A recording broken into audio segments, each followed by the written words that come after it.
If I could have your attention, please. Want to make sure we're ready to go. IT, are we ready to go? All right. All right, thank you. Good to have you all with us this evening. Wanted to call to order the June 5th Conejo Recreation and Park District Board Directors Meeting in this year 2025. Our first item is the flag salute. If you please join me if you can by standing as we pledge the flag. Ready, begin. I pledge allegiance to the flag of the United States of America and to the republic for which it stands, one nation, under God, indivisible, with liberty and justice for all. Thank you very much. Madam Clerk, if you would call the roll for us, please. Director Nichols, Yes. Director Cusworth, Yes. Director Huffer, Yes. Director Buss, Yes. Director Orozco. Yes. Thank you very much. And next item is special presentations, and we have a special presentation regarding the Conejo Open Space Trails Education Days Writing Contest. And I don't know if staff is going to introduce this. We're just going to go right to Elaine Hagan. All right, Elaine, please join us at the podium and introduce your guests and what this is all about. Well, first of all, my name is Elaine Hagan. I'm the coordinator for Trails Education Days, and this was, I think, our 34th year, something like that. It's been going on for a while. Anyway, it all went beautifully. All 17 Conejo Valley Unified School District elementary schools participated. There were 1,072 students who attended, and here's my notes.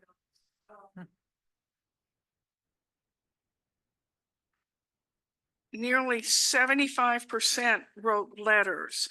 After the event, we host a writing contest, a letter writing contest.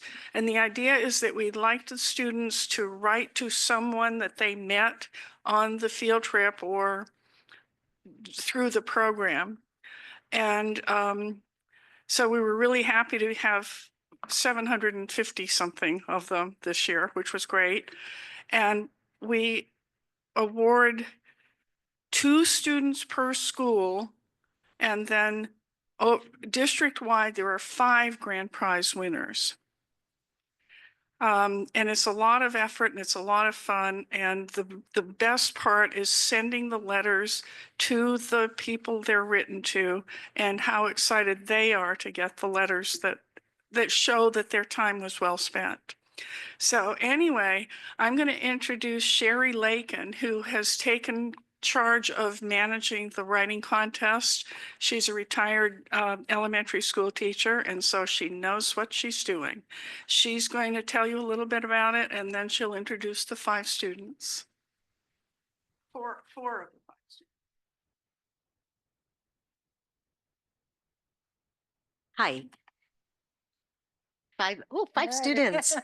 Hi, as Elaine said, I'm a former 4th grade, 5th grade teacher.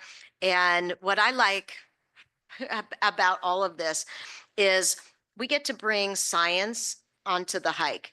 And the kids are seeing things that they cannot pick up in a textbook.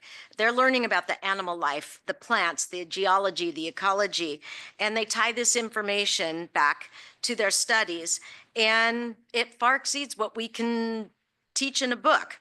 So following the trail days outings, the students are invited to this writing contest, and they describe some of the things that they've learned.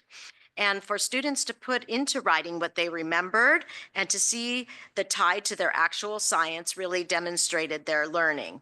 So today we have 5 grand prize winners out of the whole district. That's a lot of kids and a lot of papers. So I don't have the list of everybody's names.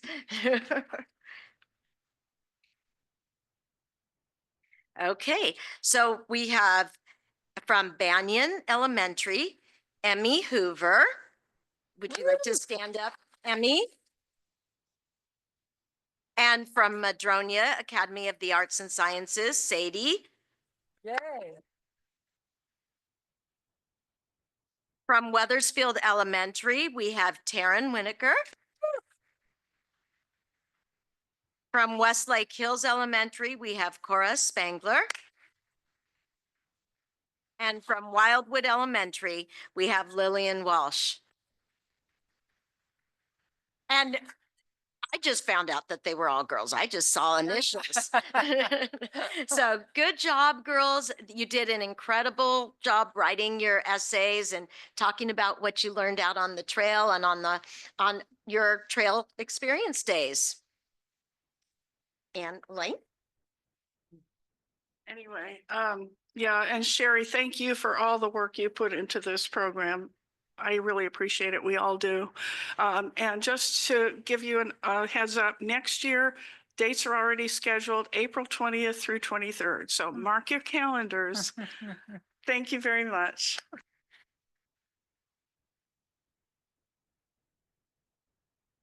Thank you, Elaine. I just was curious, when you say that you had winners and were there prizes for this, or they just get to, Yes, in fact, the two students from each school receive a check for $25, a certificate, and a T-shirt, of which you see examples here. The grand prize winners receive checks for $50, certificates, and T-shirts, and their teachers also get $50 checks, but we didn't Nice. pass on the T-shirts. So.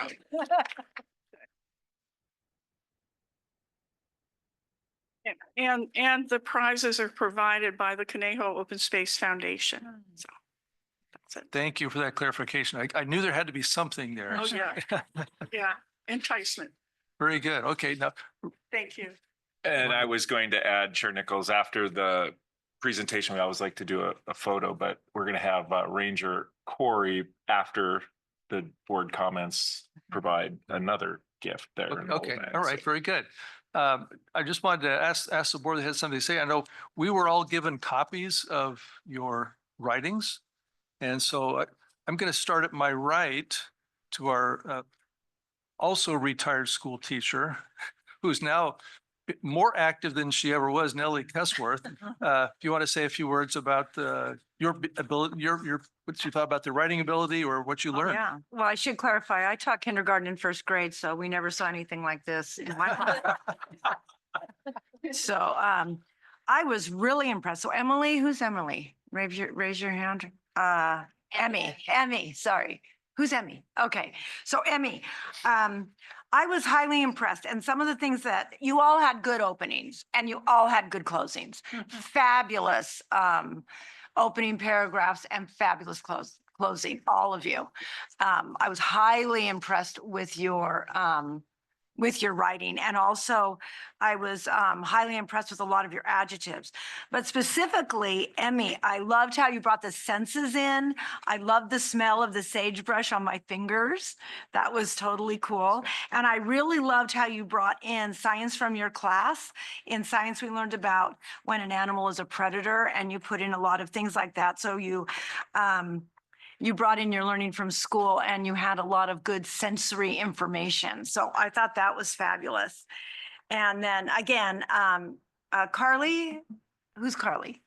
Raise your hand. Am I saying it wrong again? Sadie. Carly is your teacher. Sadie. Okay. Hey, Sadie. Okay, excellent details. I really like how you took a few things and then you wrote a paragraph on those and became very specific with your details. And I would like to say to you, did you know it takes honeybees 2 million trips to a flower to make just 1 pound of honey? No, I did not know that. So thank you very much. And you even said, yes, so now you learned something from reading my paper, and I did. So, and I also like that you said bring water so you stay hydrated. I haven't brought enough water sometimes in my hikes, and it was a problem. So, very good information. Taryn. Is that you? Wave? Okay, they've got you right in order of what we have here. So again, fabulous opening and closing paragraphs. And I loved some of your vocabulary. Symbiosis, seed dispersal, ecosystem, environmental factors. And so a lot of you had really fabulous vocabulary in there. So thank you so much for that, Taryn. And I really liked your specific examples all through this. You were saying, and one example of this, and another example of this, and here's an example of this. So you gave a lot of examples, really made it interesting, and you got good details. Sorry I take so much, but I'm an old teacher. And so, you get kind of excited when you're seeing kids write like this and learning. So Cora are you Cora? Yes, we've got them right in order there. So Cora, one of the things that really stood out for me, well, one thing I wanted to say, and I don't know if I'm even pronouncing it right, but the cochineal, is that how you say it? The cochineal bug? Okay, say it louder for me. Cochineal, okay. I went to a weaving workshop where we took the cochineal bugs, they took them, smashed them, made them into a dye, and then we dyed it with it. So when you saw that in there, I thought, oh, that's so cool. They were telling us about this. It's a bright red dye. For any of you that didn't know that, you've learned something tonight. So I thought that was great. And then your vocabulary again was good, captivating, all the Latin names, photosynthesis, wondrous, and I don't know how to pronounce this. So you're going to have to help me. Chelicerae, it was what they had in the animals. Which animal was it? The which one? The tick. Okay, so is that something from its mouth coming out or? Okay, so yeah, I didn't know that either. So I'm learning a lot. But what I really loved about what you wrote is you put, you are going to respect and cherish nature. And if that's what we can get out of these hikes, then that's what we want. Because we need everybody to respect and cherish nature. So you must be Lillian. Okay, Lillian. Excellent explanations. You also related this to your science class, which I really enjoyed. And I liked how you talked so much about the food chain. You got into a lot of that in the food chain, which you probably learned that in school too, didn't you? Yeah, so congratulations, all of you. Fabulous. I thoroughly enjoyed reading this. I learned something, and I hope that you will continue respecting nature and being good preservers and conservationists of our fabulous open space in the future. Thank you. Thank you, Director Orozco. All right. Well, I am not a former school teacher, but I did study English literature in college. And I have to say that these were fantastic letters. I enjoyed reading them so much for two very specific reasons. The first was it was an opportunity to learn new things that I did not know. But also get an insight into what you all are learning on these excursions, which was something that I didn't know before. This is my first year serving on the board, and so it's an opportunity for me as well. And I really enjoyed getting to know what you guys saw, what was important to you, what you enjoyed most. And it was just some really lovely insight and some really wonderful writing. So I appreciate it very much that you guys took the time to carefully craft these letters. They are really wonderfully written. So please don't stop writing. And yeah, I likewise, I also appreciate that you guys are our future caretakers of our open space, and that's so very important. So I'm glad that there are things that resonated with you and that you better understand the world that you currently live in. So thank you so much. Thank you, Director Buss. So I read these over and then I asked my fourth grader and seventh grader why they didn't write one of these. And my fourth grader, what she told me about the hike is that it was just a lot of walking. So I said to them, maybe we should go on a hike and then we can look for all these wonderful things you all described that apparently my fourth grader did not notice on her hike. So you guys did a wonderful job. I always love this. This is one of my favorite things that we do, and I appreciate it so much. And yeah, just enjoying all of our beautiful miles of open space that we are so blessed to have in this community. So thank you for taking the time to notice all of those things, unlike my fourth grader. Mhm. Thank you. Director Huffer. First of all, I'd like to congratulate all 5 of you for the great job that you did. I too had a chance to read through all of these. My kids are a little bit older than 4th grade, but I don't remember them being able to write anything like this when they were in 4th grade or 5th or 6th or even high school. So I'm really impressed by your writing here, and the details that you picked out was absolutely wonderful. I want to thank all of the volunteers who were involved with this. Uh, the 1,000 or so letters that came in, how to find the time to review all those and bring them down to these final 5 is quite a task. And so thanks to all the volunteers who did that. Young ladies who wrote these letters, as I said, they were absolutely wonderful. I was not a former teacher, but I was a biology major in college.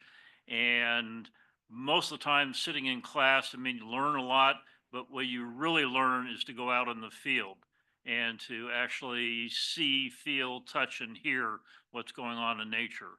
So again, I really appreciate everything you've written here.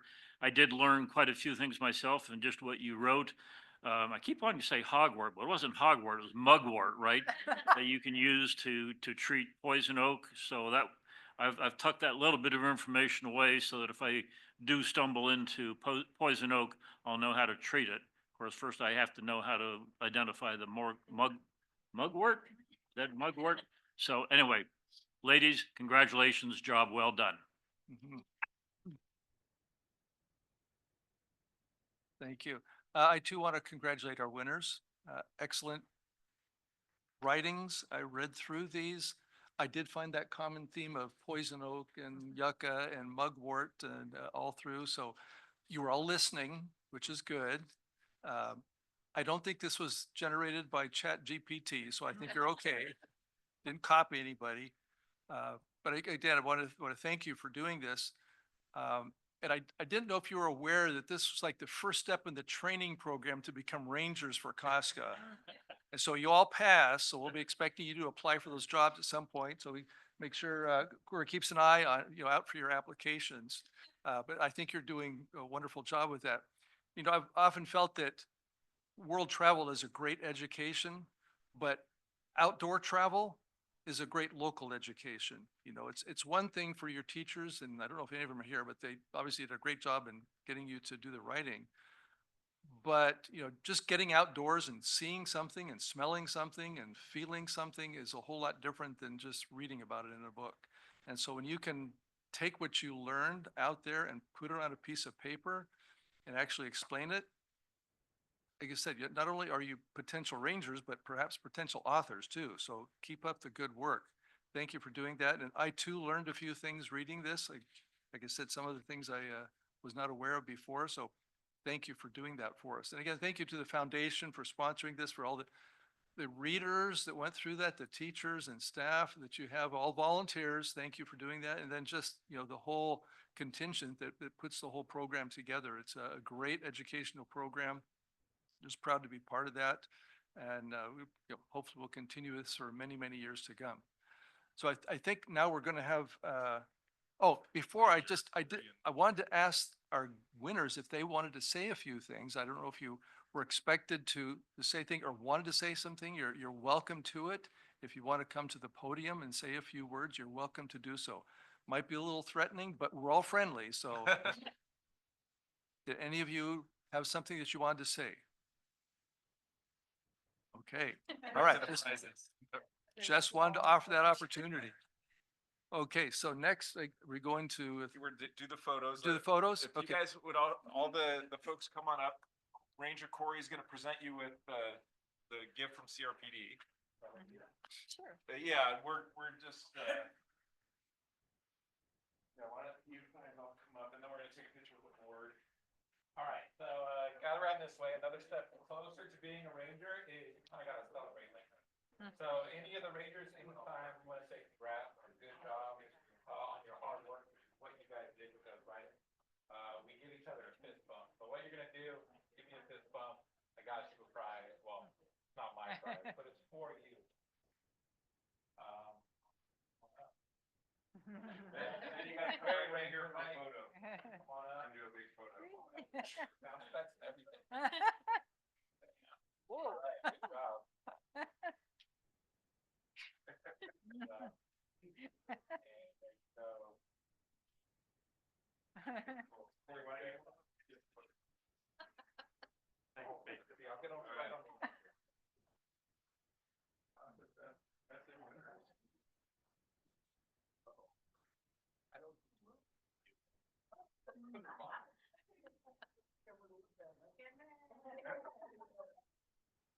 Parents are taking them. It's just math. That'll work out. All right. Congrats.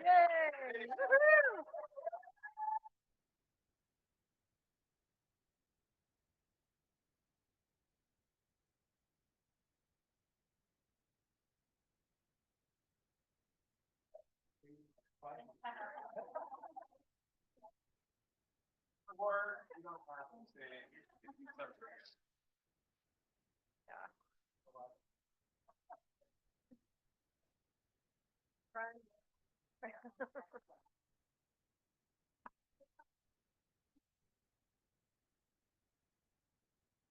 Yeah, if you stay any longer, we're going to be testing your math skills, so you might as well run now. Thanks.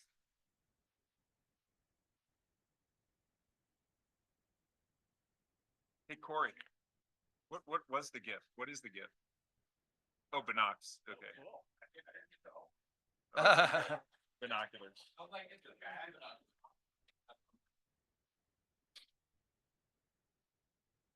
All right, that's always exciting. Thank you for everybody doing that. Never have anyone in the audience. Corey, if you could close the door for us, please. Oh, didn't hear me. Okay. Yeah, can't even hear you. It's so loud.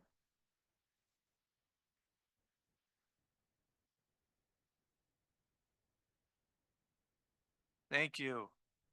Okay, next item is items from the public, and I do have a few cards here. First is from, I'm gonna guess, Sade Champagne. Okay. Oh. Okay, say it again for me. Shut. Well, there's no H in there. You tricked me. I guess I'm just not that smooth. Okay. Please join us at the podium. Been waiting for her to come back on tour. First, I have to say that that was so wonderful to watch the little girls. And as I was telling my dear friend Patricia, writing has been huge for me in my life and a lifesaver. And to see the way that y'all affirmed those kids and really spoken to their destiny is incredible. So kudos to you all for doing this and for having this for the community. So. My name is Sade Champagne. I'm excited to be here. I'm here on behalf of Conejo Valley Juneteenth celebration. This is my second year being the executive director and producer and community organizer for Conejo Valley Juneteenth. I'm here with my dear friend Patricia and her son Chase as well, who wasn't able to join us. He's at another event today. And I'm thankful because Patricia has been asking me for years, saying, Sade, we want to have a Juneteenth event here. We want to have more Black History celebration events here. And so this is my second year directing and executive producing. It's going to be next Saturday, June 14th at Ascension Lutheran Church's Gymnasium. I do have some flyers available, and Patricia does too.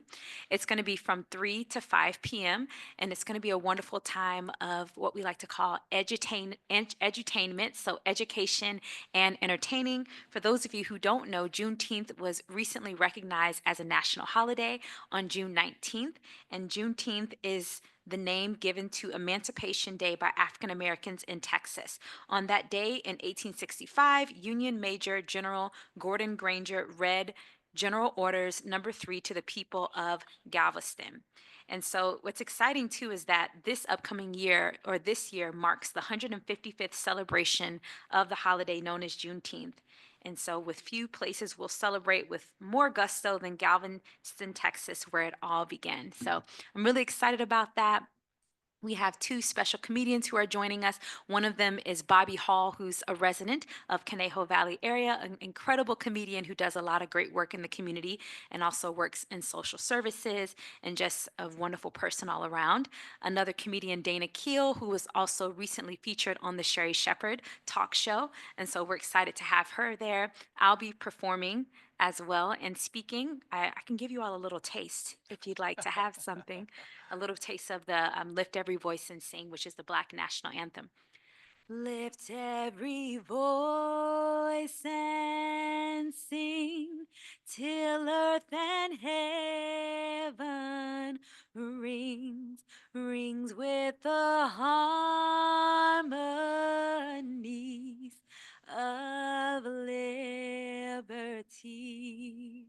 And so that's a little taste. Thank you.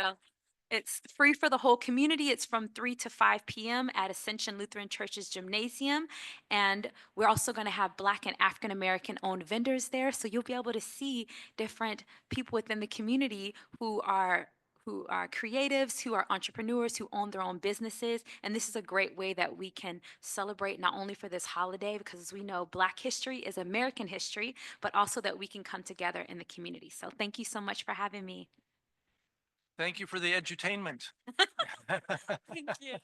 Appreciate the information and nice to hear from you. Thank you very much. Okay, next we have JJ Preferred. So you want to come up and give us your name as much as you want. I don't know if it's a secret or not, but but just, yeah, go ahead. You have about 3 minutes if you could, please. Okay, thank you. Hi, my name is Juliet Jackson, as JJ's, of what everybody knows me at. I'm self-representing, Kimber Dog Park. I'm sorry. Kimber Dog Park. I've been going there for about 3 years. Met this beautiful lady right here, there. We're great friends. There's a lot of things going on. I know we just had it redone there. They poured, bulldozed a lot of dirt in there. It's really, really kind of irritating for the dogs. They've been, we have ear infections there, a lot of that. But as far as the new, we have a lot of new things. I'm sorry, excuse me. I'm trying to finish my Thank you for all the pooper scoopers we've had there, everything else. But what the main thing is why we're here is that we'd like to see better things done at the dog park there. We brought in a lot of like AstroTurf. All the people have donated that. And when we were there, when it reopened again a couple of days ago, the AstroTurf was gone. And all the toys, dog toys were gone. And we were kind of bummed about that. But, we didn't know what to do about that. There's nothing really we can do. And then they started taking the furniture away too. And I didn't know what was going on. So I'm hoping nothing is extremely happening there. But, community that I've met, so many people there, all the dogs are great. They all get along. And we're just trying to have a better dog park, have more, fun stuff but mainly for them, walking around this dirt and it gets muddy and when it rains. It's not good conditions. And as far as that, I have another thing here. I've been speaking to Patrick and Andrew, but not speaking, actually texting. So yeah, but we love it there. They're small dogs, big dogs. They all get along, and we've had like functions there. It's more for the people and the dogs as well, and we just like to see it clean up a little bit. It's really, really dusty and dirty there, and the dogs have ear infections and skin infections as well. But we just deal with it. It is what it is. But we all donate in money, and usually they'll give it to me, and I'll go shopping to get like the AstroTurf and the toys and stuff. And we also bring stuff from our homes as well. But we just want a little bit better there, because we see the Thousand Oaks Dog Park has grass and awnings and lights, and we've all donated like solar lights all the way around the whole thing, so you can see it when you drive up Wendy, and that's kind of cool. But other than that, it's like really dark and a little scary. But the dogs love it. We love it either way. But it would be nice if we had a little bit of help. So thank you very much. Thank you very much. Thank you. Since this is an agenda item, we really can't discuss this with you. That's fine. But, we do, obviously, you've been in communication already, and we have your contact information here. So I'm going to ask staff just to make sure we follow up to reach out to you, clear up, whatever is disappeared, is it coming back, what's happening? And obviously, we've got another speaker as well, so we'll, make sure we get back in touch with you on Okay, that. thank you so much. Sure, thank you for coming. Thanks. Okay, next we have Christina Boro. Sorry if I didn't get that right. No, it's fine. Hello, my name is Christina Boero, like a bow Oh. and arrow. It's all right. Oh, for two, My maiden sorry. name is much more difficult. So I just would like to thank you all for the time to have a public comment about the Kimber Dog Park. I kind of don't want to reiterate everything that Juliet said, but I do agree with what her comments. I just want to point out, I've been going to this dog park with my dog Bailey, my husband and I, for about a year, and just we have a great circle of friends there. Like Juliet said, we have um, gatherings there. We have a group chat. Who's going to the dog park? And it's been a great place. It is a small park, but it's very a big, wonderful thing for the dogs. They always love it there. But what I've noticed in the past, past couple of months that I've been going there, and a little bit before that, is just the maintenance of the park. Um, what like Juliet was saying, there's I guess over the last couple of days in May, there was looked like retilling of the soil, and it made it very uneven. So the dogs get a lot of infections and a lot of dust that comes up. So that also impacts, the air quality for people who may have sensitive allergies and whatnot. And it's a little uneven for people to walk on as well. So I don't know if there's any more I guess any more things that that are going to be going on there in terms of like making bulldozing it more to make it more level. The grass is also taken out, and so I don't know if there's anything that you all can do, if there's more maintenance that could be done or being continued at the park. And I know this is just a public comment, but I'm wanting to provide you with some asks that we have just decided as a group to just come to you with. Maybe you can take them to heart, or let us know if this is possible to do. So the first one is to notify the public.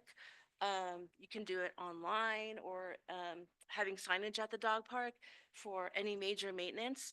My understanding is that when the maintenance was going on in the last couple of days of May, there was like no notification. There was just a big sign there saying the dog park is closed, but I guess the gate was actually not locked. So people were confused about what was going on there. So just a simple notification online can help out a lot. Um, and also, Juliet was talking about how your district staff has been responsive to calls, and that's wonderful. But if there's I know that there's a complaint line, and I've called it once or twice, and they have come out and actually done, resolve the issues. But maybe if they could call us back, or or basically call us back to let us know that the issue was resolved, and do that within like 48 to 72 hours. I know that might be a little difficult, but when I called that one time there, it took a long time for them to get back to us, but I understand that the response time has improved.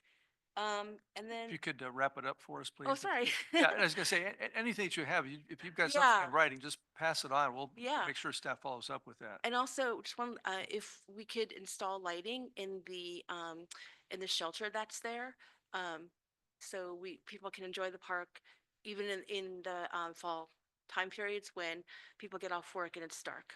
Mhm. So, thank you for your time. Okay. Well, again, thank you both for coming. And like I said, we can't really, discuss back and forth, but I will say we're very aware that the dog parks have a real social benefit, not only for the dogs, but for dog parents.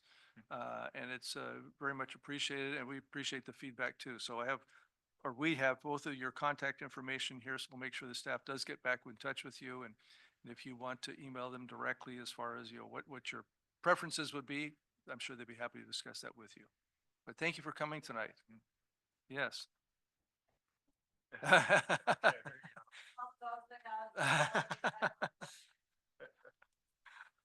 Thank you very much. Okay. Right, our next item is approval of the agenda. Oh, I'm sorry. We do have someone online? You have a name? Okay. Okay, we have Lisa Ball online. We don't know if you care to have a comment on public items. If so, if you could just notify our staff.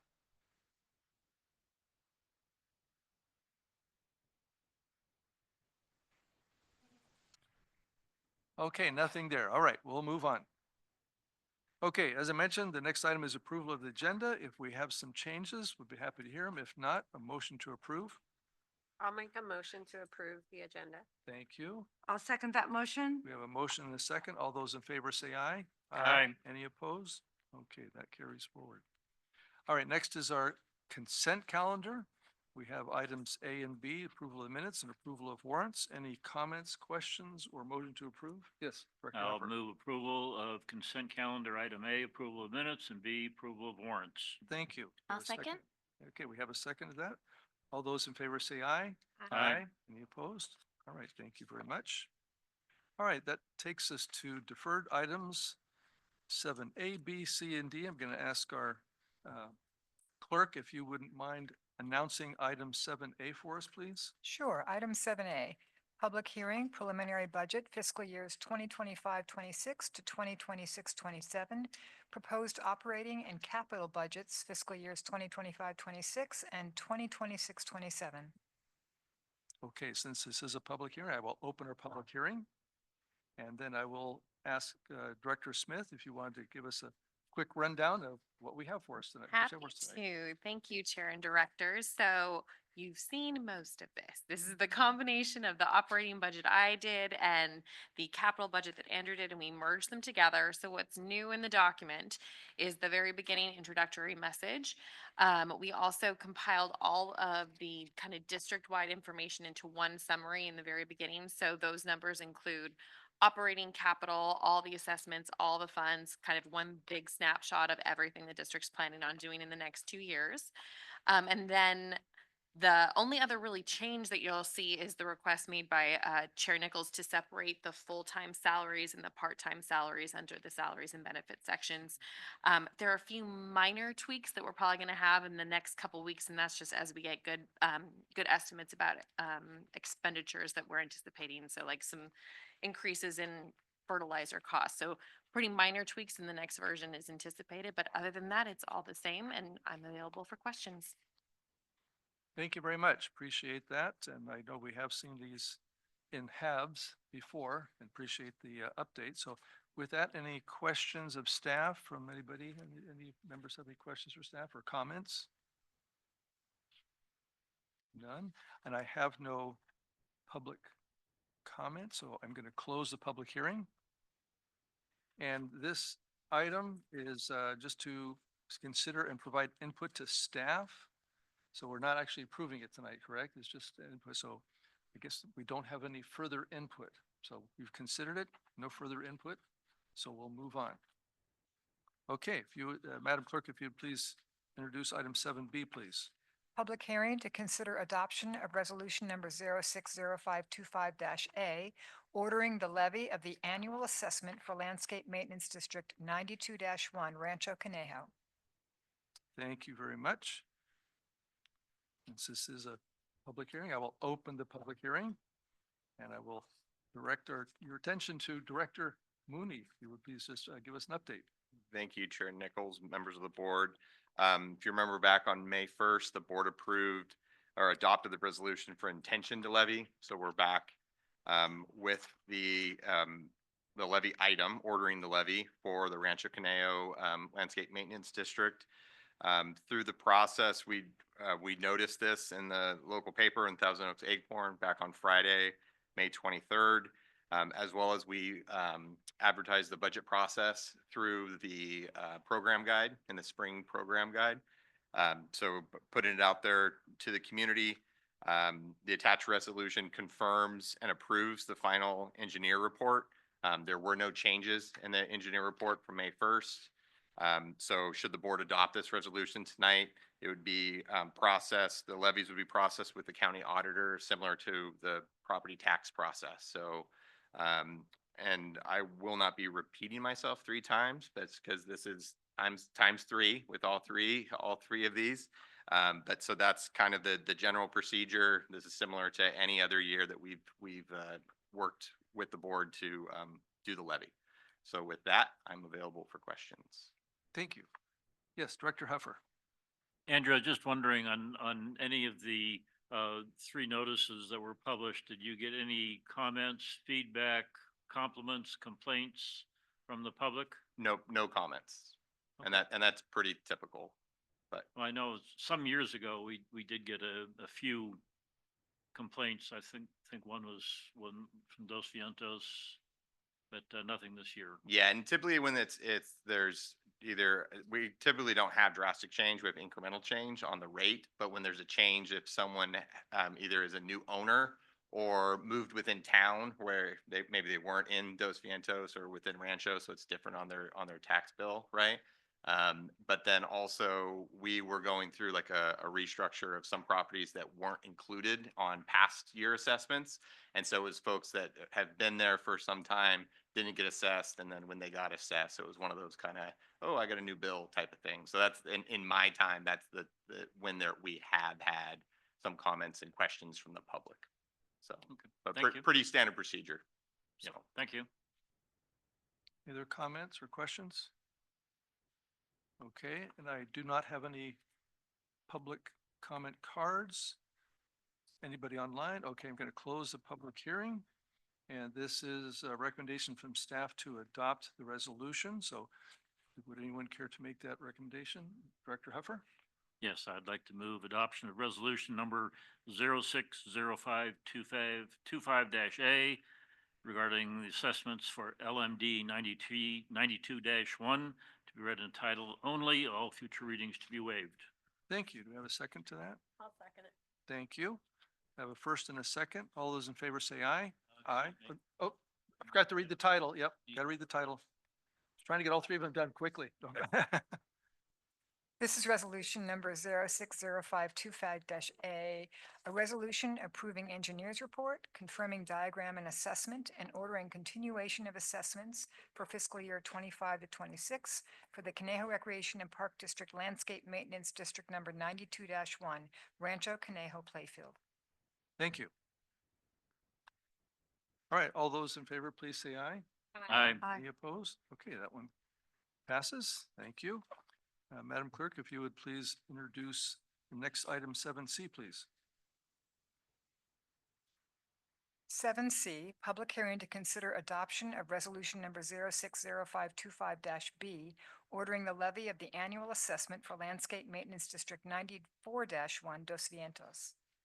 Thank you. And I know Director Mooney, you said you weren't going to repeat yourself. I just want to give you the opportunity. If there's anything to One sentence. specifically say. Okay. One sentence. So similar to Rancho Conejo, this is the Dos Vientos assessment. Again, no changes on the engineer's report, and I'm available for questions. Thank you. Need to open the public hearing. Were there any questions or comments for staff? Okay, and I have no comments from the public, so I'll close the public hearing. Okay, do we have a motion? Again, this is a recommendation to adopt the resolution. Do I have a motion for that resolution? I'll make a motion for that. I recommend that we adopt resolution number 060525-B, ordering the levy assessment for LMD 94-1 Dos Vientos, that it be read in title only and all future readings be waived. Thank you very much. Do we have a second to that? I'll second. Thank you. Can we have the title read, please?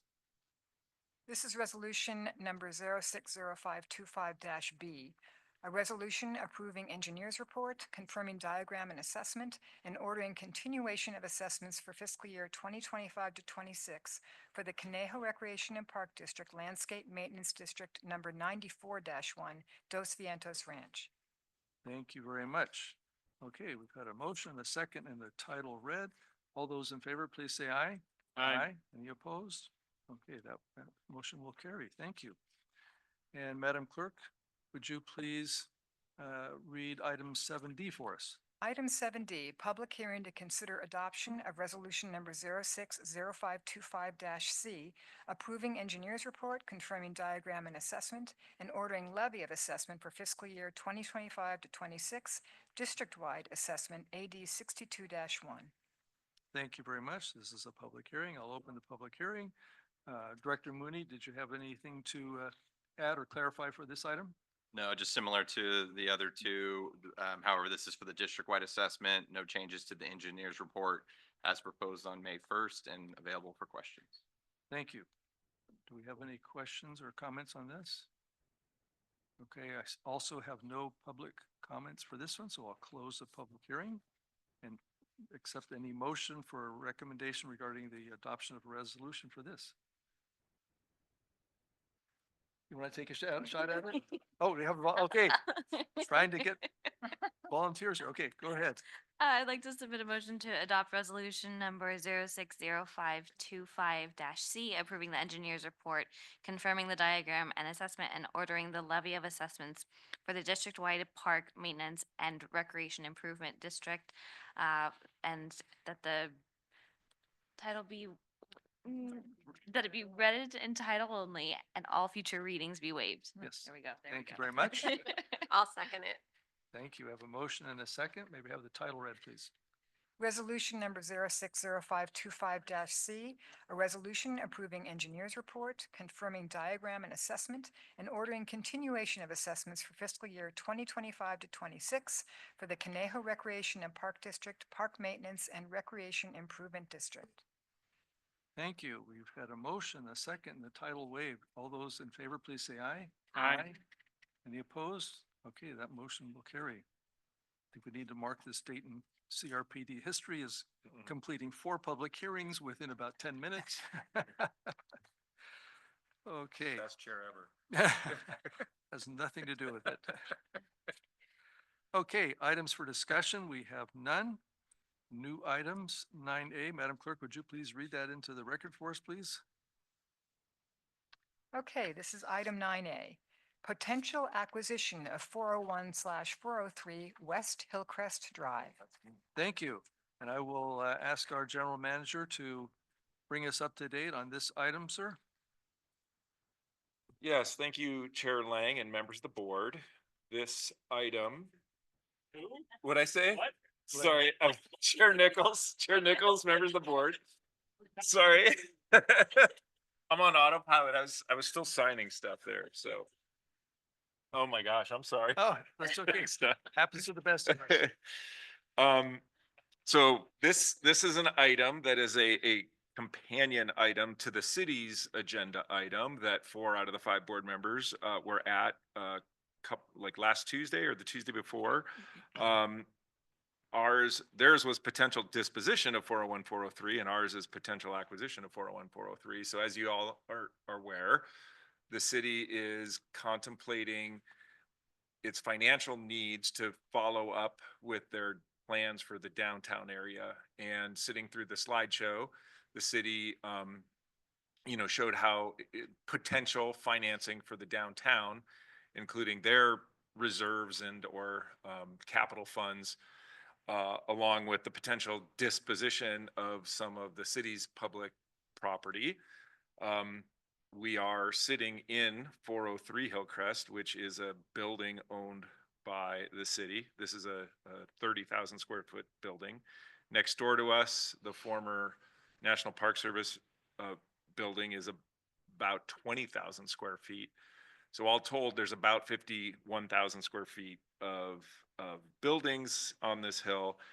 And altogether, there's 60 acres of property, 35 of which is open space, already designated open space, but 25 acres has general plan designations that will allow for commercial town development and mixed use, with the underlying zoning actually being a specific plan. So the specific plan was adopted in the 90s by the city, and it contemplates a whole variety of different uses, both civic, private, including housing. So there's a variety of things that could happen on these lower 30 acres.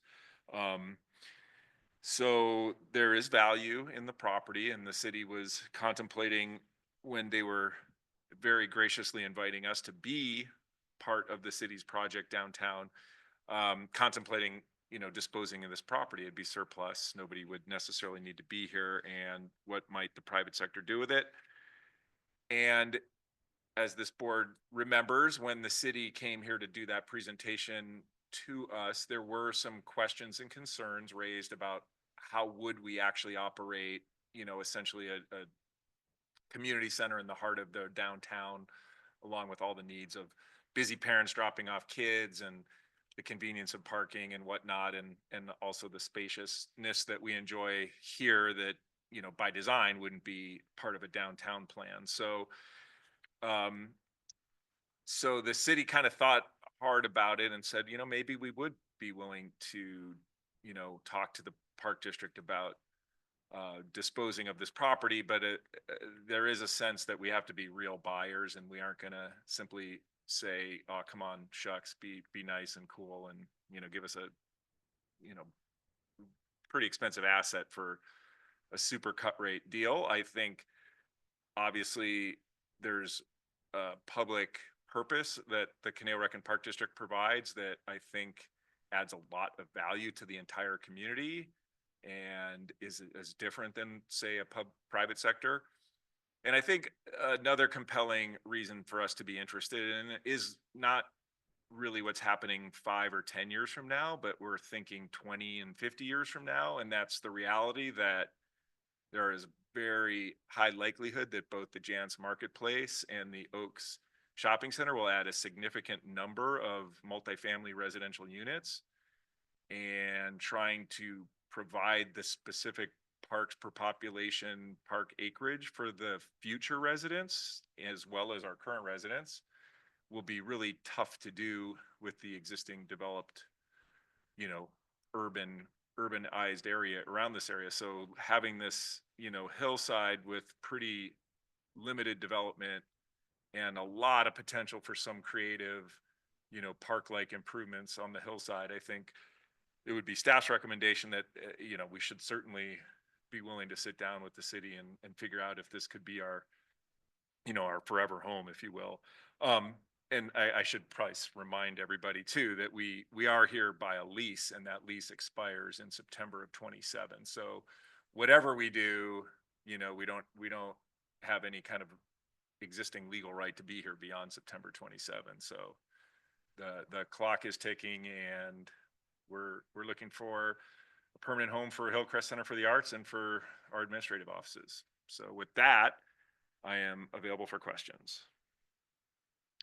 Thank you. Again, this is, the recommendation is to authorize general manager to explore potential terms. So that's really the extent of this. So anybody have comments or questions? Director Cussworth. I just want to clarify the area that would be the town center that is zoned for, it's the area below us down to the street, like from here down to Hillcrest, correct? And the current open space is the area that's above us, the hill. Exactly. Okay. And there is an 11 by 17 in your packet immediately following page 137. Actually 2 pages after 137, 2 11 by 17s. So if you look at the colorful land use designation map, and I am terrible with colors, so the A, B, D, and E, those colors are whatever that color is, commercial town. Yeah, that's the commercial town. So that's from our buildings here down to Hillcrest and over to McLeod. And then C, that bluish color, is mixed use.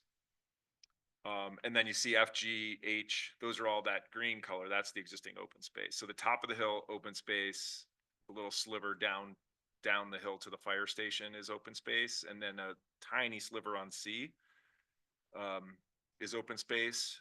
And if you look closely at what's going on C, you'll see there's a pretty extreme topography, a lot of oak trees, that kind of thing, rock outcropping stuff, interesting piece. So that's why it's been protected. But everything else, if it were sold to private sector, would be subject to some future development proposal. I wanted us to look at the map So that's why I asked the question. Okay.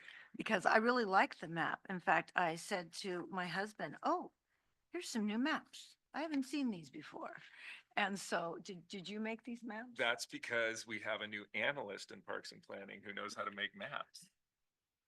Well, I thought these were great maps. In fact, I think the second one, if you took out the numbers, that could almost be like, framed art, don't you think? I mean, so yes, I had a lot of fun looking at these maps and then comparing it to this other one. And I liked the question. Are you going to ask that question? There was a question in here. It was a great question. Where did I see it? It was a question like, where should we put open space for the future development of, where is that? Oh, on maybe the 8.5 by 11 color page at the end, the Was it at title the is, bottom? where is the best place for a neighborhood park? within I half thought, mile? oh, well, hey, that was a good That's question the, there. that's the 8.5 by 11, right behind that map. Oh, oh, the 8.5 by 11. Yes, where is the best place to locate a neighborhood public park within a half-mile radius? Well, it's pretty obvious right there that this would be a great place to have a park. So I think that's something that we really need to be considering because we need parks. And I hate to think that that one little patch of, potential open space that could be used for this very dense community here would be lost. So I'm hoping that this is something that we can work out with the city, because when you look at this, it's like, whoa, there it is, a little, Central Park there in our city. Our Central Park is really from Page Lane to Flores, all of that. We've got a big Central Park, but I thought that this was very dynamic. I thought that your graphics on here were very dynamic and really show why this is definitely something that we need to be looking towards. So thank you. Thank you. Other comments? Yes, Director Huffer? Just to clarify, Jim, would we be looking at negotiating purchase of all 8 parcels that are owned by the city of Thousand Oaks? Or just the parcels that include the buildings, or the parcels that include the buildings and open space? Yeah, I think it's all of the above. I think anything is possible. I think ideally, perhaps we own everything. But if the price is too steep, maybe it isn't possible for us to buy everything, and we focus on, the most essential, important parts. So. Okay, yeah. I assume that the 3 parcels owned by Ventura County, that's the fire station, Yeah. and they're probably not going to move No, that. that's I not, wouldn't we're think. not, that's not part of the discussion. No, and I'm curious, in the APN map, parcel L is privately owned? Mhm. Who owns that, and is that part of our discussion? So it's not part of our discussion. It's privately owned by, I think, a It's a church. church. It's a Yeah, church. a church, and they have had development proposals in the past. In fact, little factoid, if I might share, I think Chair Nichols was on the planning commission and heard one of the development proposals. So there has been an effort to develop L. Okay, was that the parcel that several years ago, there was some talk about I don't know if it was a long-term care facility or senior facility, and the folks across the street just totally shot it down? So, okay, so there's not a real likelihood of anything being done, but we're not talking about that parcel at all. Yeah, the city doesn't own it, and yeah, we don't. Okay. Yeah.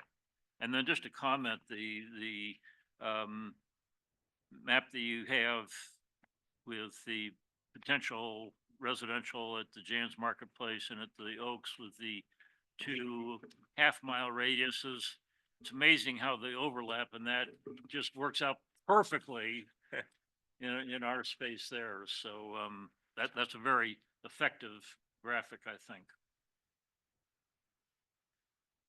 That's all I have. Thank you. Director Buss? So I am super excited that the city has seen that this is an amazing opportunity, I think, for the Oaks Mall development as well as the Jan's Mall, because putting in 2,000 units potentially at the Oaks Mall and 1,000 units potentially at the Jan's Mall that won't have backyards like most of the homes in this area are accustomed to. This can be their backyard. And so I think that that's also going to make developers more likely to develop sooner because that will make it a more attractable sale or rental to anyone who is going to live in those. So I think that that foresight by them is awesome. I do have questions on, so if we're going to be purchasing it, if it was sold to a private buyer, they would not be able to purchase G and H, correct? As that is designated open space. Well, the city could sell it, like you can be a private owner of open space zone land, but then you owned open space land, which has, you know, a lot of constraints to it. Currently, it would require a vote of the people to change the land use designation, but that's just an initiative that has an expiration date. So in theory, that vote of the people requirement could expire at some point, I think in the not too distant future. I can't remember. I think it got extended, but I don't know the out year, but at some point, if the voter threshold for changing open space designation were to go away, like the voter isn't required, and then it's just a city council decision. Well, I just think when you are discussing this with them, that it's important to know if they were planning on offering that for sale to a private developer or not, because that is almost half the space. And the price difference between 30 acres and 60 acres is substantial. So if that was never on the table to be sold and now they potentially would sell it to us, but we're not going to sell it to a private developer, make sure that, you know, when we're looking at prices, that we understand what their original idea was, which probably was the part you could actually develop. Right. And then maybe, well, would this land be land that we would do, you know, kind of a joint venture with them as we have, Casca, right? Or would we just, what's the benefit of us owning that open space by ourselves or owning it with them, I guess, is what I'm curious about. Yeah, so, you know, effectively, our open space is managed jointly, whether it's owned by Casca itself or the city or the park district. So we treat them, the open space is treated the same in the general plan and zoning, right? It's treated the same whether you're whoever owns it. So city, Casca, or however, you know, CRPD might be more interested in activating some of the uses a little more than maybe a Casca would. So there are things you can do in open space. You know, there's, you know, parking lots and bathrooms and trails and stuff that are visitor serving amenities that, you know, could make sense. Honestly, there isn't a current specific vision. I do note when you look at it, it's pretty obvious the top of the hill's scraped completely clean and it's a sizable piece of flat acre. And I've been in plenty of cities and towns around the world that have that iconic view spot park, you know, in their community that you know, go up and take a look around and see everything. So I don't know if that in the long game is an opportunity for, you know, a partnership for, say, a Casca/CRPD to come up with some sort of, you know, more, you know, people serving improvements there at the top, you know, get people at Fireworks Hill.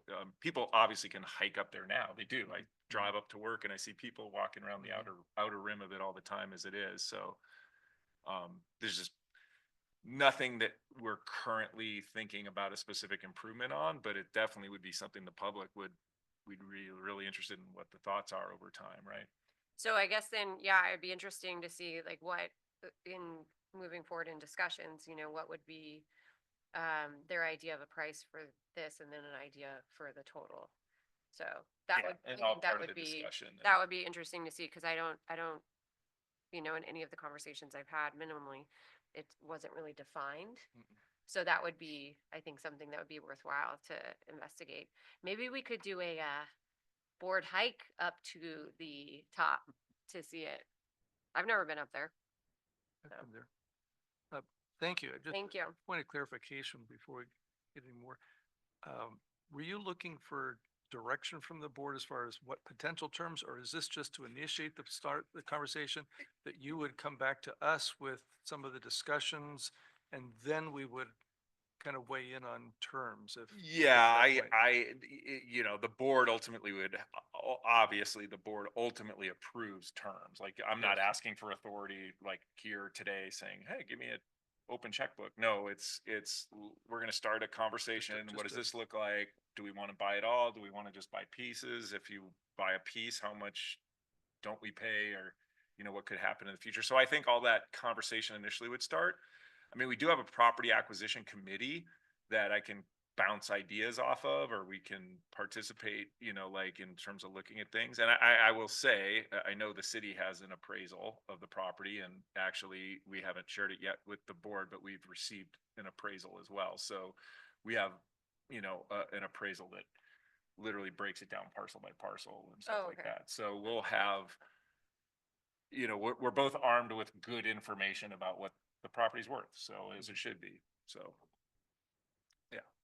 Yes, Director Custer. Well, you potentially answered my question, but I was wondering when the city originally gave us their appraisal, and I don't remember what it was, I think it was 20 to 25 million.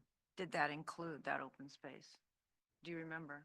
I've never seen their appraisal, so I don't know if when they said Hillcrest is 25 million, if they meant The whole hill. the whole hill, part of Okay. the hill, what it all means, so, Okay, but you do have an appraisal that breaks everything down. yes. Okay, because I was kind of in agreement with Director Buss, if that whole hill is very expensive, and it's open space and it's not going to go to development, perhaps that's not something we need to buy unless the city is very desirous of that money that open space would, you know, give to them for their project.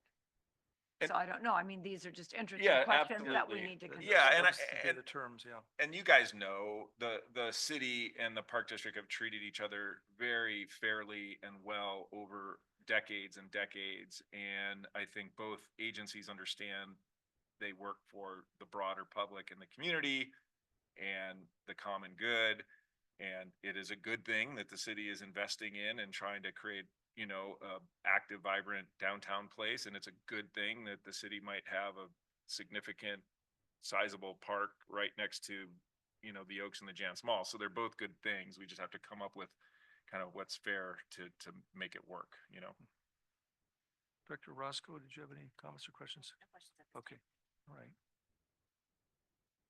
Yeah, I think most of the questions that I had were also addressed. I think you've already answered this before, but I just want to make sure. We already looked at the CIP and it just has a to be determined figure for that. For anything that might happen, obviously, this is just a concept at this point. Nothing is determined and the terms are, you know, well beyond us at this point. But if that were to take place and this were to have legs and start moving forward and look like we were to actually make terms to move forward, would that impact the CIP budget at all for the next 2 years? No, but I want Melissa to come, you know, back me up on that. I do not believe so, no. No.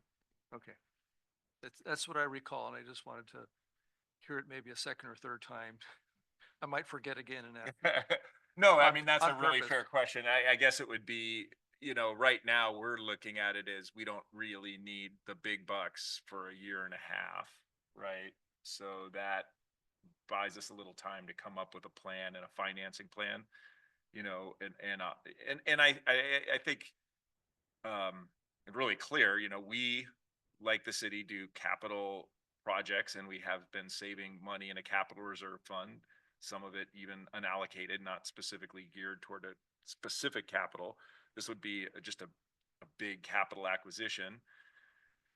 Sort of the next layer of funding that we have is right now there are about 1,100 already approved units in town that, so they have their entitlements from the city, we are per the approvals supposed to get Quimby fees off most of them, not everyone, like 500 Teal Boulevard is giving us part of park, that kind of thing. But most of them will be paying, their park impact fee to add their fair share of value into the community for park space. So that's a significant infusion of capital. Plus there's, still proposals on the books for additional multifamily housing. What's important is that we have improvements near the park site. So it technically is in zone 4. So it's in our planning zone 4. So geographically, the park impact fee, the park dedication fee, the Quimby fee, all the different words for the essentially same thing. The idea is you receive this money so that you invest in parks that benefit that development that's paying the fee.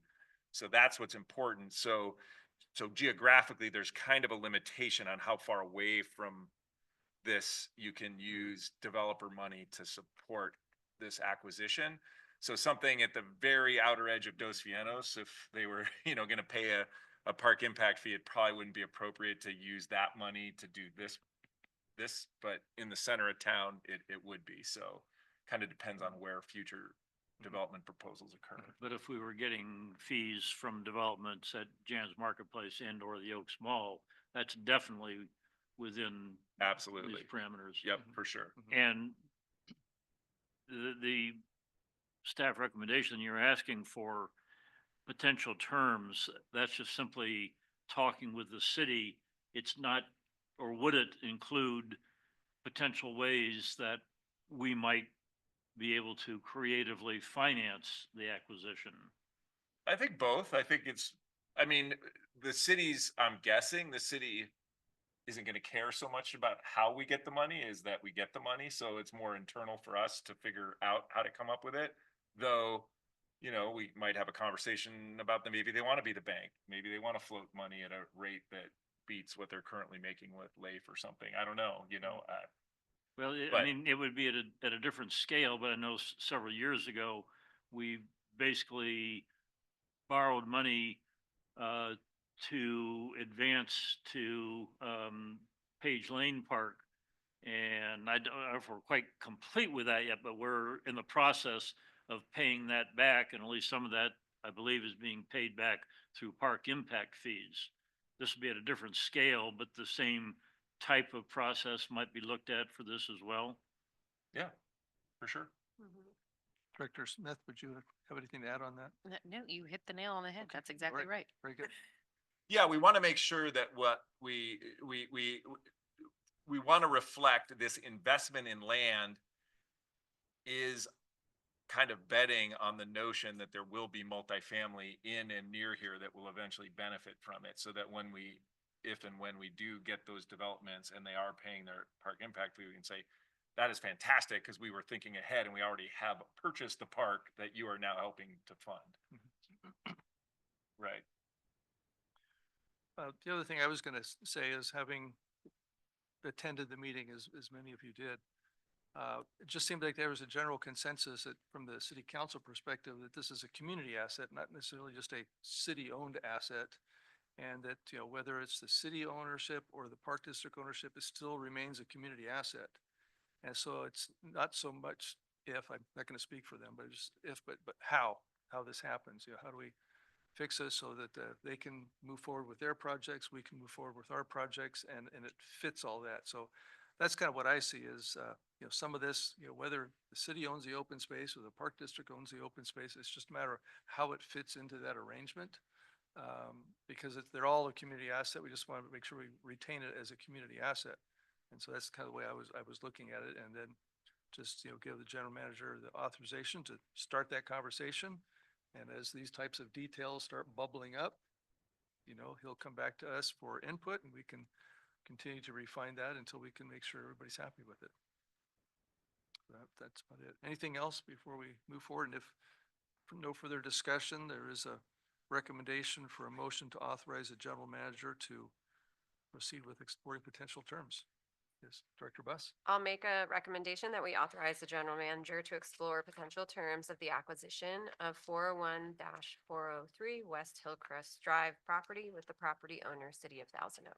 I'll second that. All right, Director Huffer, thank you. All those in favor say aye. Aye. Any opposed? Okay, thank you very much. Takes us to item 10, reports and announcements. We have a number of items in our packet. Were there any comments or questions on any of those? It's really just an informational item, but open to any comments. Okay, I do not see any. All right, so we'll continue on to item 11, department reports, starting with the Parks Division.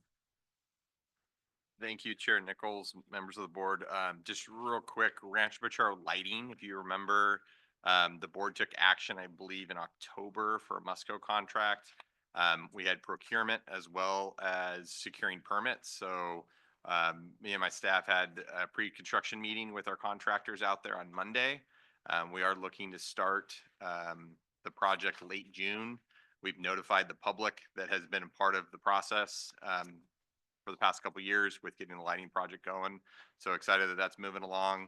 Orchard Skate Park, we are still in the permit process with the city. So our consultant and our staff is working through that. So with that, I'm available for questions. Thank you very much. Any questions? All right, thank you. Next is Recreation Division, please. Thank you, Chair Nichols, members of the board. Just a couple of things. We are getting ready for camp. We have hired a lot of people, and I would just like to thank Melissa's team, Loretta and Shelley specifically, and Jesse, I think does a lot of and Jess do all the inputting of the over 100 part-time staff that have been hired in the last like 3 weeks. So a lot of work on my team, a lot of work on her team. So now my team's working on training everybody. So a lot of trainings are starting this week and next week. And then we'll be having camp start. So there's a lot going on out there. Touch a Truck is on June 14th. So make sure to bring anybody out, come out, check it out. It's fun. And then last night I actually attended the TOPS program. We have a program in collaboration with the Thousand Oaks Police Department, funded by the foundation, Thousand Oaks Police Foundation, and our therapeutics unit. And they do a monthly visit with about 8 to 10 young adults in our therapeutics unit, and they get to partner with the police, and the police put on like a little educational or volunteer thing. They went to like a senior living facility and had gifts for the seniors, and it was just some of the things. They do a fingerprinting class, and they do a bunch of really cool things, and it was all spearheaded by Chief Paris.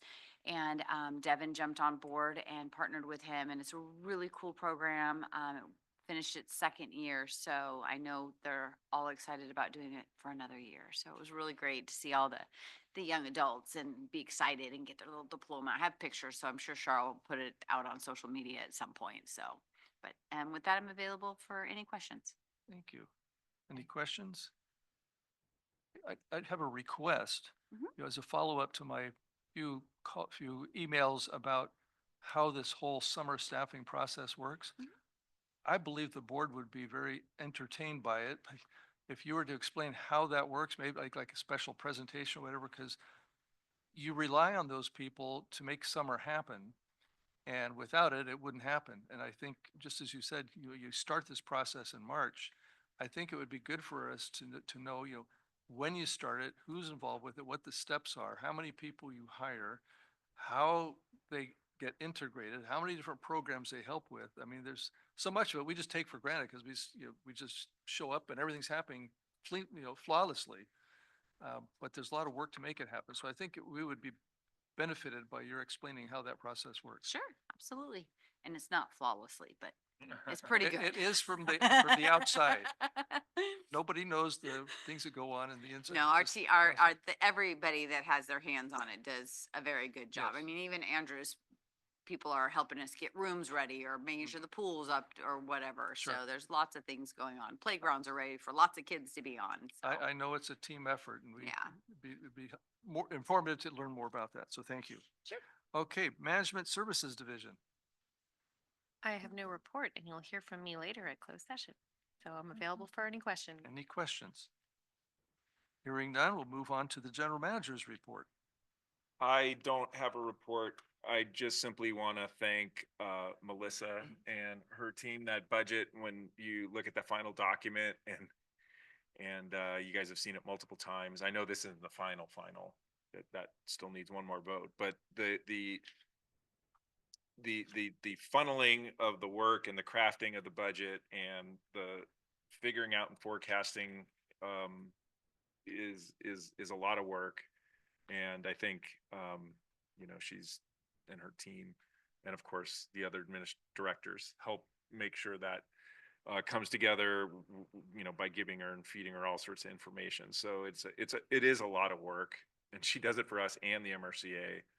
And this week happened to have both of those things and labor negotiations, which we do have a close session item in a minute to talk to you about that. So I wanted to specifically call out Melissa for all the work, she's been doing. So that's it. And we do have a need for closed session. Thank you. Next, director's reports. I'll start to my left with Director Huffer. Thank you, Chair Nichols. Actually a fairly busy month the last couple of weeks. On the 17th, I think it was a Saturday, there were two things going on. I know there were at least several of us stopped by the Disabilities Fair, which was an amazing event. I had a chance to talk to is he Chief Paris, I guess, be his title. And I mean, he and the entire sheriff's department were blown away by how many different organizations were interested in putting this on. And so the vendors who were there, the participants who were there, it was a great event. So I know there's some things that need to be tweaked for future years, but hopefully this is something that will continue. So did the Disabilities Fair, and then that evening had the Cowboy Cookout over at McCray Ranch, which is always a lot of fun. I did bypass the chance to go through the house itself. I'd done a number of times. So on was it Monday or Tuesday? I guess it was Tuesday the 20th. Four of us were at the city council meeting, and it was sort of understandable that they wanted to juggle their agenda a little bit. But by the time they finally got to the agenda item dealing with the discussions about selling the property here, it was getting pretty late. I was supposed to have attended one of the concert programs that evening, but that time just sort of went by. Several of us were down in San Diego for the California Association of Recreation and Park Districts conference, which was a very good conference and a great location for that. Kudos to everybody on the board there who helped arrange the site. I don't know when the last time was. It's never been in Southern California since I've been on the board, so it was nice to have something relatively local. And of course, San Diego is a great place for anything, so that was nice. Yes. And then the first concert in the park was Memorial Day. I always confuse the two holidays. And, they always have estimates of the crowd size, but certainly had to be at least in the top three of any of the concerts that we ever had. It was just absolutely packed there. And it was, great entertainment, a lot of friends who were there, and got lots of compliments afterwards about the entertainment and the vibes at the concerts. So hopefully the next four concerts will be equally as well received. Thank you. Director Buss. So I don't have a busy May because I'm always hungover from chili cook-off. That's what I say for May. But we finally got our numbers. We raised $75,000 Very good. chili cook-off, and it was Congratulations. one of our less attended years because of weather. But I did attend just this week the Conejo Youth and Family Coalition meeting, and we're discussing our summit, which we moved from May to September. September 17th, I believe we're having it. We are doing a lunch, but we are figuring out the venue. we decided to switch from a breakfast to a lunch to try and see if more people can attend. Per the survey we had, people were preferencing a noontime event.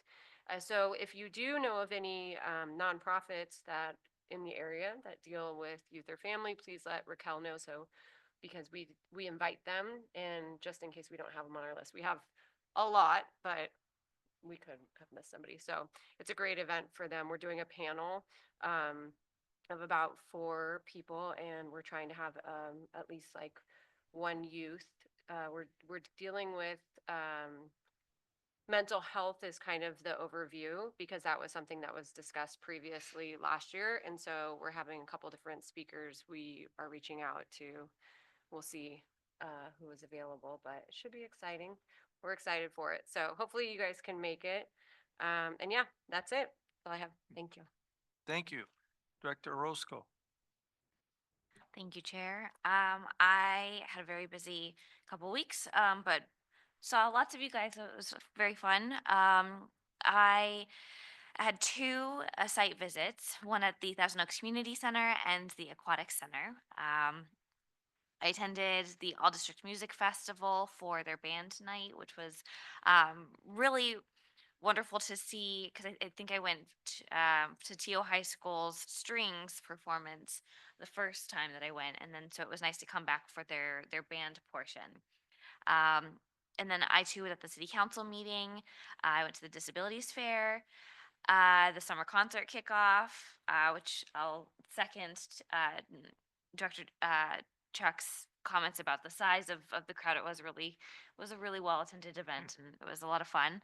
And then just this week, I went to the Special Districts Association meeting where we got to take a tour of the Port of Wainini, and I just want to say kudos and thank you to Nellie for spearheading those efforts. Thank you. Director Cusworth. Yes, I was very busy. In fact, I thought I forgot to put in the city council on that sheet, but it doesn't matter. But Director Harper and I were a lot of the same things. We were at the Cowboy Cookout, and I was up at the main house. And then the Disability Fair, which was fantastic, and kind of ran into Ty and Chuck all at the same time. It looked like we were having quite the meeting. Were you there also? Yeah, I think we were saying, I think the 3 of us were there together, and we're like, is this a Brown Act violation that we're, that we're out here? But that was fun, and Ty was there too. And then I love the All District Music Festival. What amazes me about that is that the elementary school sounds like this. And then in 5 years, when they're in high school, it's like amazing. I mean, that they learn the instruments that quickly and I mean, then we just, it's like a whole like concert. You could sit and listen to them. So it's really, very, very impressive. I enjoy that we're doing that. Oh, I was in the Conejo Valley Days Parade, but not with the drummers. And I walked along with the stagecoach in, and I went to Old Meadows. Rochelle told me, I think because I was a school teacher before, about that they were having this big event that the therapeutic unit does, that they host the Conejo Valley School District's preschools to come, the children that have IEPs to come so that they can tell them about, hey, we have programs for your kids. Very well run, very delightful, and very nice to talk to Devin for a while. But one of her staff members said, weren't you in the Conejo Valley Days? I said, yeah, I was. I'm amazed you. I had on a hat. I had on a big long thing. So that was kind of fun to think that somebody actually recognized me in that parade. But that was a great thing. And then I was, of course, at the memorial concert, which I thought there was just something for everybody there. I mean, there was the rec van was out there, people dancing, my grandson's hunting for crawdads. I mean, it was just, when I go to things like that, and I mean, I don't put any of it on. I just go there and wave on the stand, but it makes me so proud to be part of CRPD when I just see our community coming together. And it's just, fabulous by the efforts. And afterwards, I forgot who I was talking to, but I said, how long, it's probably Tim, how long does it take to clean this up? But he said the people are pretty good, that they don't take too much time to get the whole thing cleaned up. So we don't have a trashy community, which is, because everybody's there with food. You gotta think, you've got 6,000 people there eating. So, but when I left, it looked pretty clean. And then, of course, the VCSTA, I was thrilled that that went as well as it did. So hopefully we're going to have a great year. A lot of people are going to sign up, but we did get quite a few comments. And so, yeah, if it's on your schedule, I'm assuming that we'll be taking the six member. Yes. So anyway, it's already going to be paid for. So if you have time, and we have a fantastic lineup for the entire year. So, please come. And if not, all of the board members can come, staff can come, and, we might as well just fill it up. I would really appreciate that support, but it was a lot of fun. I did want to just make one comment, and I'm not going to get too emotional on this, but it's something that I so believe in. One of my daughters gave me a book called The Nature Fix. And I was reading it, and what reminded me was a CARPD conference I didn't go to, but I believe that Director Nichols was in charge of that year that he was the president. And Director Huffer was talking about, and he said, yeah, we took a forest bath or something. Yes, yes. And that's called, or a nature bath. It's called a forest shower.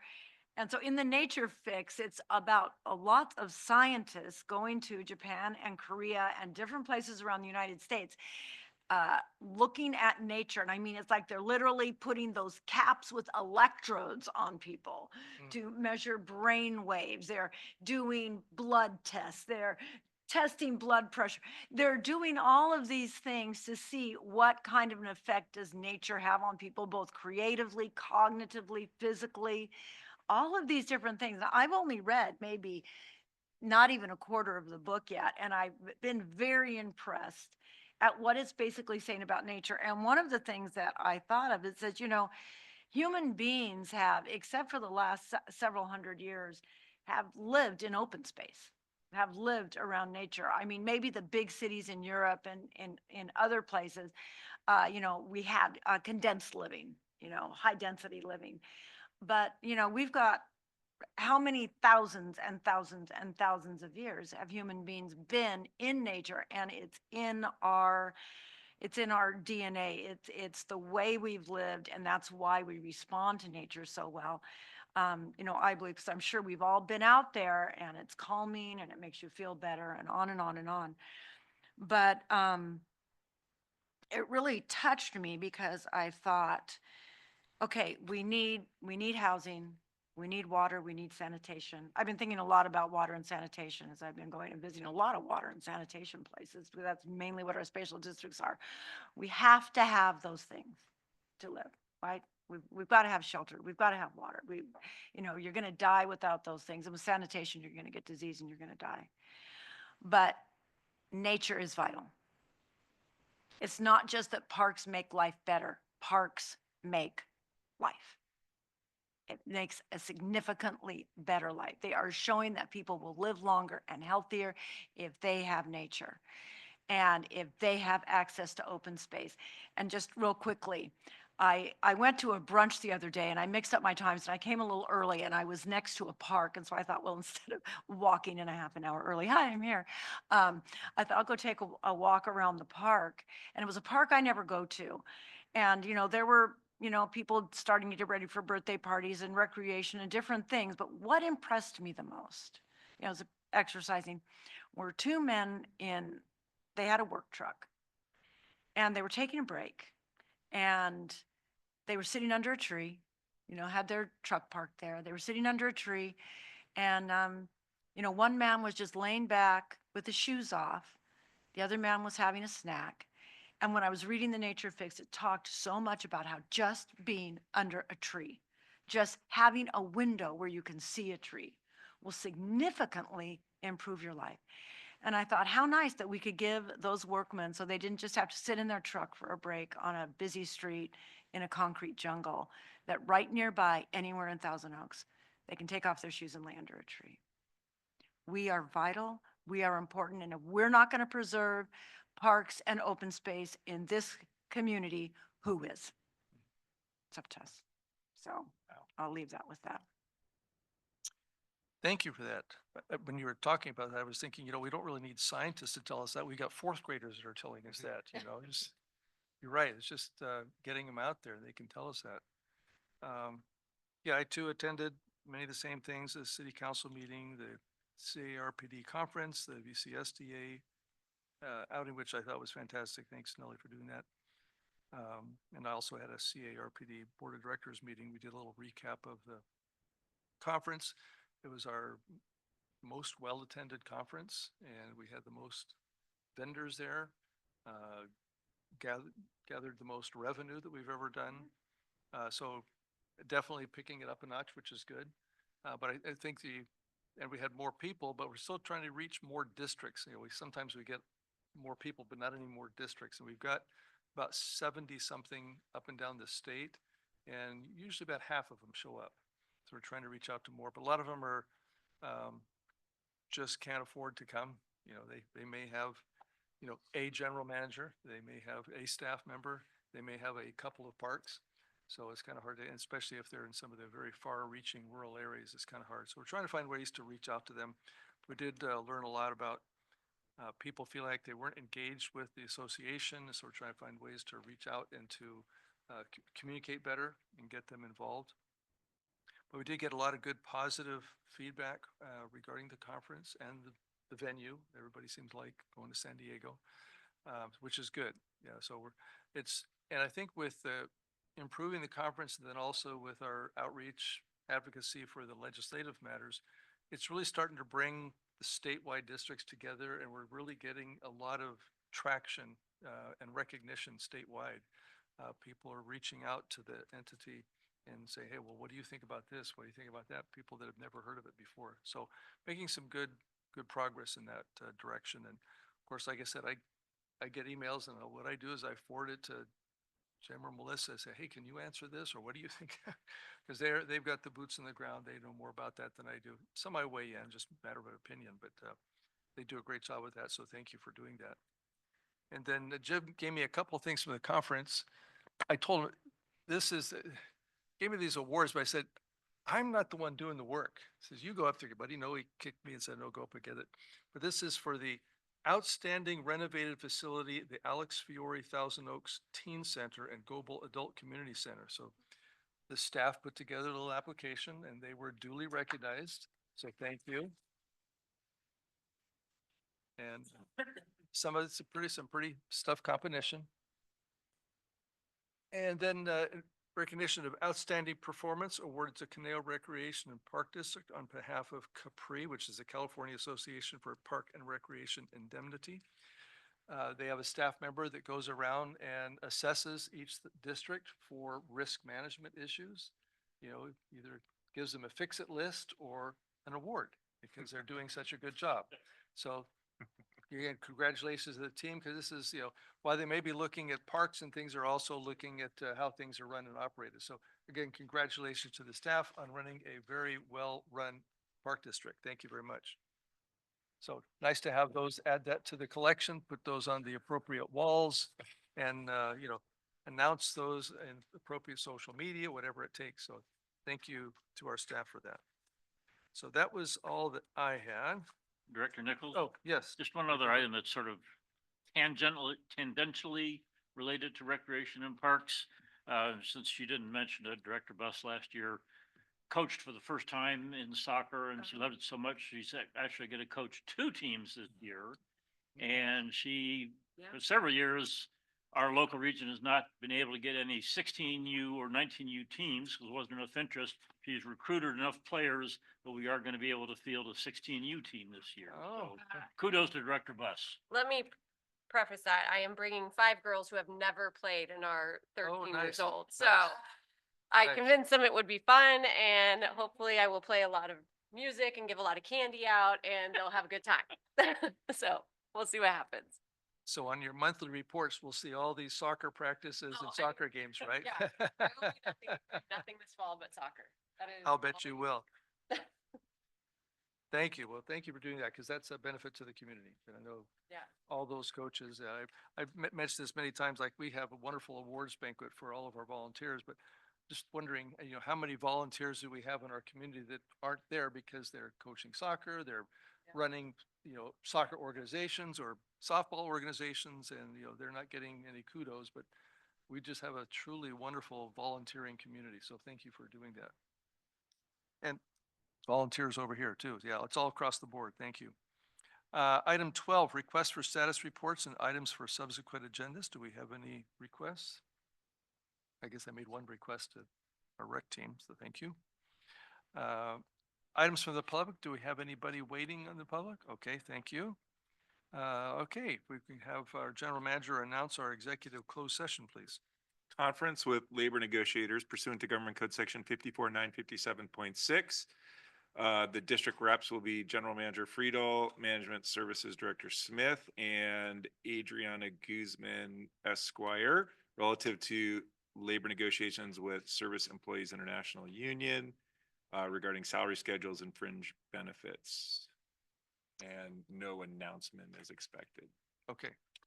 Okay, so with that, I will adjourn this regular board meeting. Good night.